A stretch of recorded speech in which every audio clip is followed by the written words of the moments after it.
Haven't done a video in a while. Figure I'll get one started up here. So I'm about 290 miles in now. It's brutal out here, but it's also beautiful. We've lost quite a few people back in Gatlinburg. A lot of my crew left and went home. One of them is now coming back as he realizes how awesome it is out here. But I've been doing a lot more miles lately.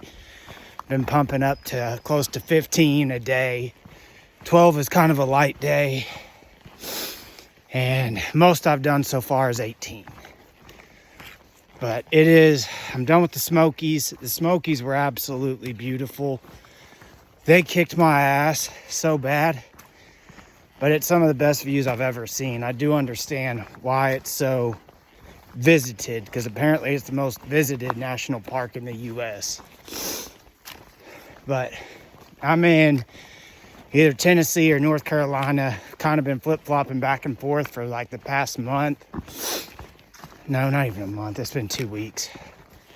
But basically, you flip-flop from Tennessee and North Carolina back and forth, all through the Smokies. Even after the Smokies, you're still flip-flopping back and forth.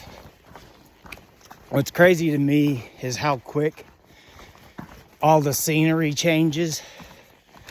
So like I was just in lush spruce forests with the Smokies, and now we're back to everything being dead.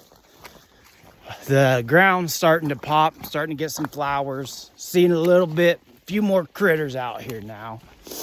Ran into a snake so far. Found a couple lizards yesterday.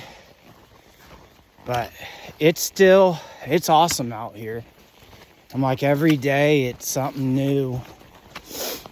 I do wish still that I would have done some sort of training or a little bit of research prior to coming out here. I'm still a little bit overweight with my pack. Let me retrace that.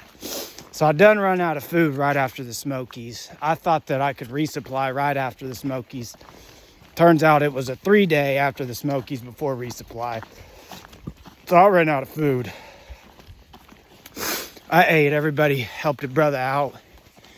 Gave me snacks and ramen and all the good stuff. But now I've way overbought on food. And I'm probably back up to 50 pounds in my pack, which sucks. It's way too much weight.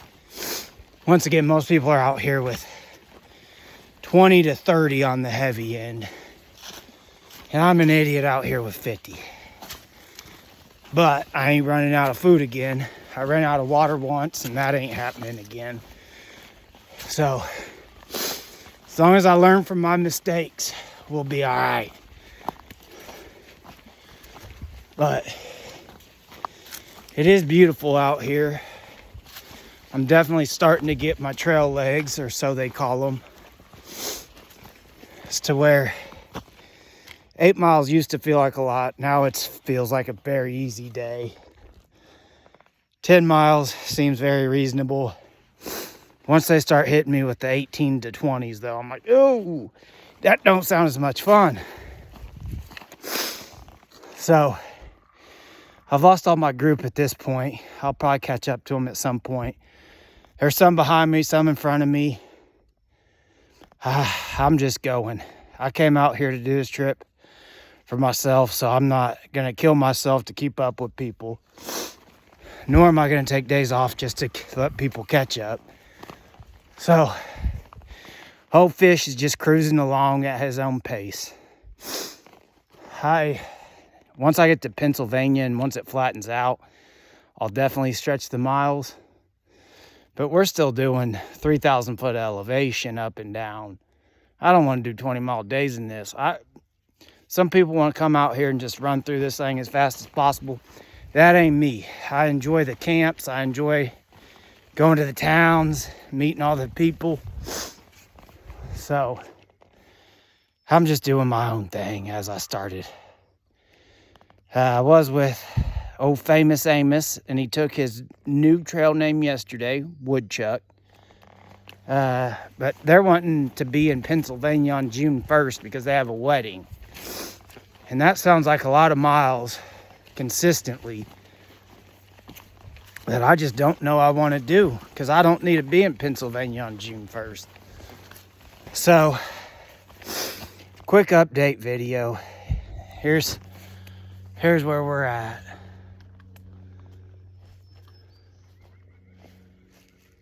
Like I said, I think I'm right at mile 290, somewhere right in there. Next stop is Erwin, Tennessee. I must say, Hot Springs, North Carolina was absolutely beautiful, with amazing food and amazing people. They were one of the towns kind of decimated by Hurricane Helene.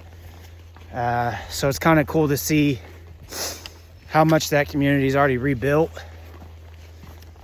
But everybody out here has been awesome. The people on trail are some of the best people I've ever met.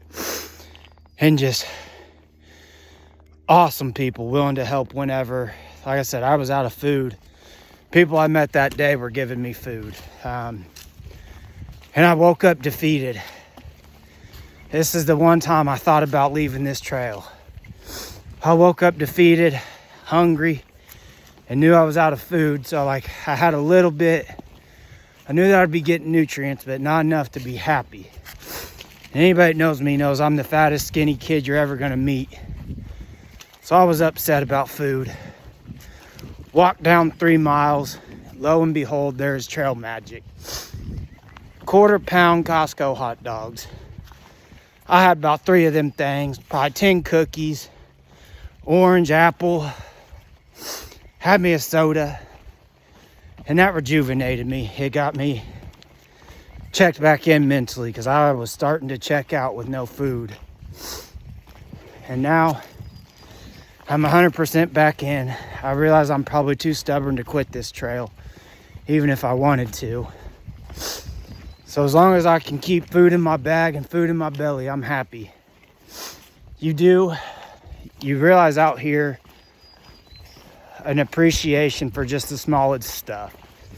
Because I'm like, everything I have that I need is right back there in that pack. And at no point have I been missing anything I don't have. You do miss like hot running water. Obviously, it's nice to wash your hands in hot water rather than freezing cold spring water. But overall, I wouldn't trade anything in my pack for a mansion. It's been just awesome out here, and you realize that a lot of the things that people are obsessing about aren't necessities. They're all wants rather than needs. Out here, you kind of are really getting down to the bare needs essentials, which is kind of what I wanted coming out here in the first place. So you do learn a lot about yourself out here. You got to push yourself when you don't want to push. There's nobody that's going to tell you, hey, you have to do X amount of miles. Because I came out here optionally, so every day, whatever miles I do is optional to me. So there is freedom outside of Smokies. The Smokies got way too many rules, y'all. I mean, you gotta sleep in the shelter, but if a day hiker comes up, they can kick you out of the shelter. So even if they decide to roll up at 1 a.m. and they want the shelter, you gotta get up out of bed, set up your tent, and get out of the shelter. So I'm kind of, Smokies were weird about camping, so I'm kind of glad to be out of there. But man, they were beautiful. These are the flowers that are popping. Got these little purple guys. And they're all over. We got little white guys, red guys. I have no idea what kind they are, but it is kind of nice to have some green. Even though everybody's told me that by the end of this, you get so sick of the green, but I like a little color, man. Gotta have a little color in your life. But that's lots of old fish out here. I'll upload this whenever I get internet again. But awesome experience so far. But I'll be 300 miles in by the end of the day. So I got, I'm probably 12% done. which is insane to think about. But to Maine we go, baby. See y'all later.